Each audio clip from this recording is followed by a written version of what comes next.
Hello friends, welcome to Indian recipes Tamil. இன்றைக்கி நம்ம சூப்பரான சத்தான லட்டு ரெசிபி பார்க்க போகிறோம். இந்த லட்டுவை நீங்கள் டெய்லி ஒன்று சாப்பிட்டிங்கன்னா போதும். இரும்பு சத்து, கால்சியம், ப்ரோட்டீன், அதுக்கப்புறமா நோய் எதிர்ப்பு சக்தி, இது எல்லாமே இந்த லட்டுவில் நிறைஞ்சிருக்கு. ஸோ இது சாப்பிட்டிங்கனாலே போதும், உங்களுக்கு கிடைக்க வேண்டிய அனைத்து சத்துக்களும் அன்றைய நாளுக்கான அந்த சத்துக்கள்லாம் உங்களுக்கு கிடைச்சிரும். வளரும் குழந்தைகள், அதாவது ஆண் பெண் குழந்தைகளுக்கு நீங்கள் இது கொடுத்தீங்கன்னா எலும்பு நல்லா வளர்ச்சி பெறும். அது மட்டும் இல்லாமல் மூளை ரொம்ப சுறுசுறுப்பாக இருக்கும். அவங்களுக்கு நோய் எதிர்ப்பு சக்தியும் கிடைக்கும். ஸோ கண்டிப்பாக இந்த லட்டுவை டெய்லி ஒன்று உங்களுடைய குழந்தைங்களுக்கு கொடுங்க, நீங்களும் சாப்பிடுங்க. இப்போ இந்த லட்டு எப்படி செய்கிறதுன்னு பார்க்கலாம். இந்த லட்டு செய்கிறதுக்கு ஃபஸ்ட்டு ஒரு கடாயில் 1 கப் அளவுக்கு ராகி மாவு, அதாவது கேழ்வரகு மாவு இருக்குல்ல, அதை சேர்த்துக்கோங்க. சேர்த்துட்டு நல்லா இந்த மாதிரி வறுத்துக்கோங்க. ஒரு 2 நிமிஷம் வறுத்தா போதும். நீங்கள் இந்த ராகி மாவுக்கு பதிலாக கருப்பு உளுந்து மாவு யூஸ் பண்ணலாம்.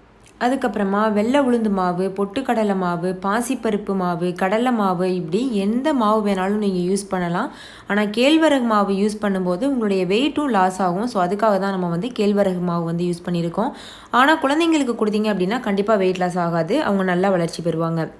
இப்போ இந்த மாதிரி நல்லா வறுத்ததுக்கு அப்புறமா இதை நம்ம ஸ்டவ் ஆஃப் பண்ணிவிட்டு ஒரு பிளேட்டில் கொட்டி நல்லா ஆற வச்சிடலாம். அதை தனியாக கொட்டி வச்சதுக்கப்புறமா அதே கடாயில் ஒரு 1/2 கப் அளவுக்கு கடலை சேர்த்துக்கோங்க, நிலக்கடலை. இதையும் நல்லா வறுத்துக்கோங்க. நிலக்கடலை ஓரளவுக்கு வறுபட்டதும் அதில் 1/2 கப் அளவுக்கு பாதாம் சேர்த்துக்கோங்க. நீங்கள் பாதாமுக்கு பதிலாக முந்திரி கூட சேர்த்துக்கிறலாம், இல்லைனா நீங்கள் நிலக்கடலையவே 1 கப்பாக சேர்த்துக்கிறலாம். எல்லாமே நம்மளுடைய அளவுகள் பொறுத்து தான், நம்மக்கிட்ட இருக்க பொருட்களை பொறுத்து நம்ம செஞ்சுக்கிறலாம். இப்போ நிலக்கடலை வறுபடுறதுக்கு லேட் ஆகும், அதனால் நம்ம அதை ஃபஸ்ட்டே சேர்த்துட்டு நல்லா வறுத்துட்டோம். அது பாதி வறுந்ததுக்கப்புறமா நம்ம இந்த பாதாம் சேர்த்துருக்கோம். பாதாம் சீக்கிரமாக வறுபட்டுரும். பாதாம் ஓரளவுக்கு வறுபட்டதுக்கப்புறமா 1/2 கப் அளவுக்கு பொட்டுக்கடலை சேர்த்துக்கோங்க. சேர்த்துட்டு இதையும் நல்லா வதக்கி விட்டுக்கோங்க. இப்போ இது எல்லாமே நல்லா வறுபட்டுருச்சு. இதை நல்லா ஆற வச்சுட்டு அதுக்கப்புறமா நம்ம மிக்சி ஜாரில் இதை சேர்த்துக்கிறலாம். இப்போ பாருங்கள், இதை நம்ம மிக்சி ஜாரில் சேர்த்தாச்சு. இது கூடவே 1 கப் அளவுக்கு பேரிச்சம்பழம், அதாவது கொட்டை நீக்கிட்டு அது மேலே உள்ள ஒரு தோலையும் நீக்கிட்டு பேரிச்சம்பழத்தை சேர்த்துருக்கேன். நல்லா கருப்பு பேரிச்சம்பழமாக பார்த்து எடுத்துக்கோங்க. அதுதான் நல்லா சாஃப்டாக டேஸ்ட்டாக இருக்கும். நீங்கள் நார்மல் பேரிச்சம்பழம் கூட யூஸ் பண்ணலாம். இப்போ இது எல்லாத்தையும் சேர்த்து நைஸாக அரைச்சிடலாம். இப்போது நைஸாக அரைச்சாச்சு. லைட்டாக பிசு பிசுன்னு இருக்கும். நம்ம இதில் வெல்லம் எதுவுமே சேர்க்க தேவையில்லை. இப்போ நம்ம ஆற வச்சுருக்க மாவையும் இதில் சேர்த்துடலாம். மறுபடிக்கும் ஒரு சுற்றிட்டு வந்துடலாம் மிக்சியை வச்சுட்டு. இப்போ பாருங்கள், ஒரு 2 சுற்று தான் சுற்றினேன். நல்லா அந்த மாவு அந்த கலவையோட மிக்ஸ் ஆயிடுச்சு. இப்போது இதை ஒரு பாத்திரத்தில் சேர்த்துக்கோங்க. ஸ்டவ்லாம் ஆன் பண்ணலை, ஸ்டவ் ஆஃபில் தான் இருக்குது. சும்மா மட்டும் அந்த பாத்திரத்தில் நான் சேர்க்குறேன். சேர்த்துட்டு நீங்கள் லட்டு பிடிக்க ஆரம்பிச்சிடலாம். அவ்வளோதான், சூப்பராக லட்டு பிடிக்க வரும்.